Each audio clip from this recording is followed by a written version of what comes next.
기타 국제 금융 이론들에 대해서 같이 한번 볼게요.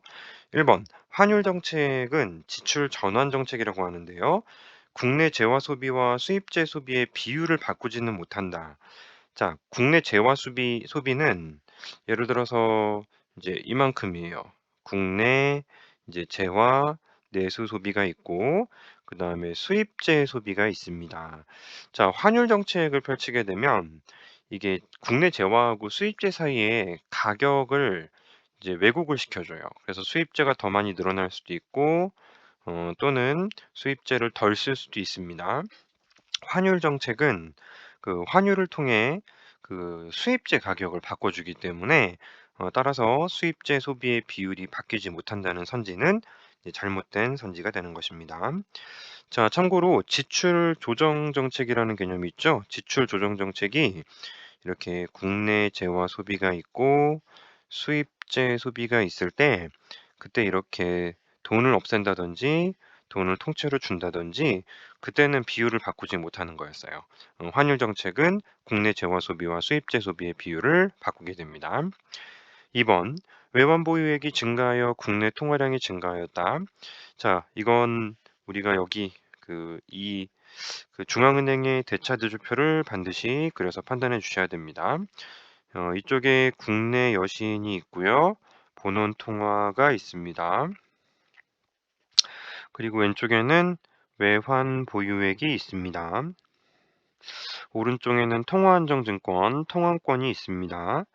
자, 외환 보유액이 증가했어요. 외환 보유액이 증가하면 자연스럽게 중앙은행의 외환 보유액이 증가하게 되면서 이제 본원 통화가 커지게 되는데, 자, 그렇게 되면 오른쪽에 곱하기 통화 승수 한 만큼 시중의 통화량이 증가할지 몰라요. 그럼 물가가 오르잖아요. 따라서 이 물가의 상승을 막기 위해서 이제 두 가지 정책을 할 수 있어요. 국내 여신을 줄입니다. 국내 여신을 줄이면 국내 통화량이 감소할 수도 있고 통화안전증권을 더 늘려요. 잔고를 늘린다라는 표현을 쓸 수 있죠.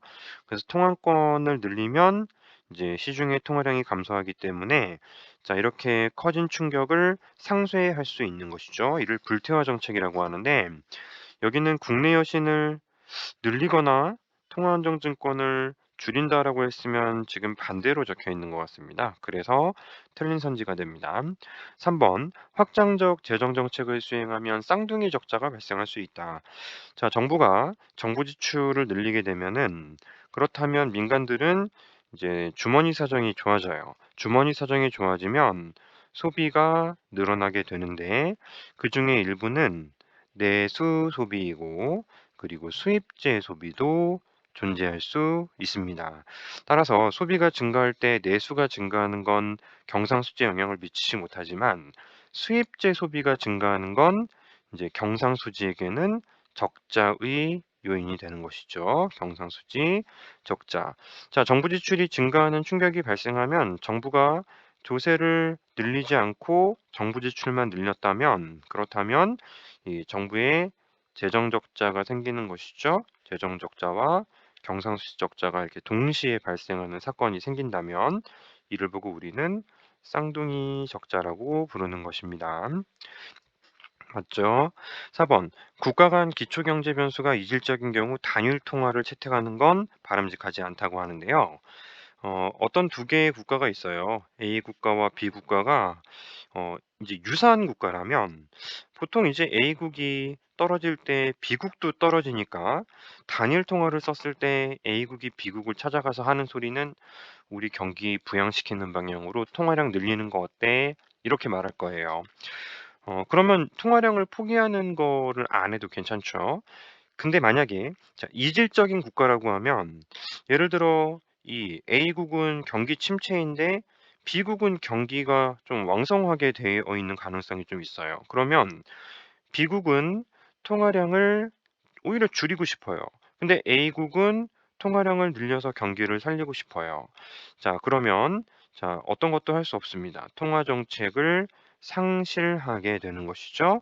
따라서 그 단일화폐를 쓰면 아무래도 득은 있습니다. 이렇게 마이너스가 있는가 하면은 이제 무역이 활발해지면서 무역을 통한 이득이 생길 수 있는 부분이 있으나 문제가 생겼을 때 통화 정책을 상실하는 그런 이제 치명적인 단점을 갖고 있다고 하죠.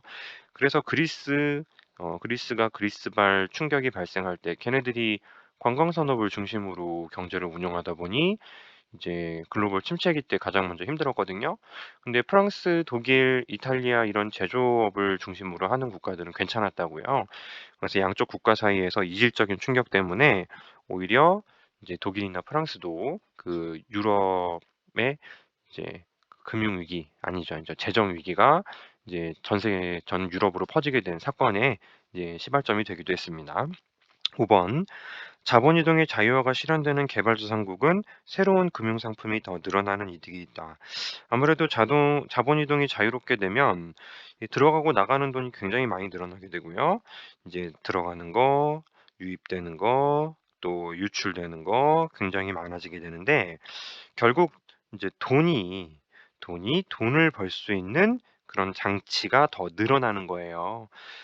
그래서 이제 자본이 움직일 수 있는 가능성과 방향성이 많아졌기 때문에 그래서 이 개발도상국들이 이제 자본이 개방되면 상당히 많은 금융 상품들이 이제 접해지는 상태로 바뀐다고 합니다. 따라서 이런 국가들이 그 새로운 금융 상품들이 많이 늘어나면서 이제 분산 투자를 할 수 있는 그런 이득이 생긴다고 하죠. 뭐 뮤추얼 펀드, MMF, 또 옵션들도 상품이 많이 다양해지고, 그래서 더 늘어나는 이득이 있다. 이렇게 우리가 볼 수 있습니다. 자, 기타 국제 금융 이론들까지 보셨다면 이제 초급 단계에서의 OX 퀴즈는 마무리가 되었고요. 여러분들이 시간적으로 이제 다른 공부 때문에 경제학을 만약에 소홀히 하는 시간이 오신다면 그때 이제 여기까지 오셨으니까 다 여러분들이 영상을 보신 거잖아요. 다시 한번 돌려보세요. 다시 풀 것까지는 없을 것 같고 재차 반복해서 보는 것만으로도 이제 적어도 이제 구석구석 다 볼 수는 없지만 중요한 것들을 제가 OX로 담았기 때문에 상당 부분 이제 공부하는데 조금 더 이제 효과적으로 많이 반복할 수 있는 그런 좋은 계기가 될 것입니다.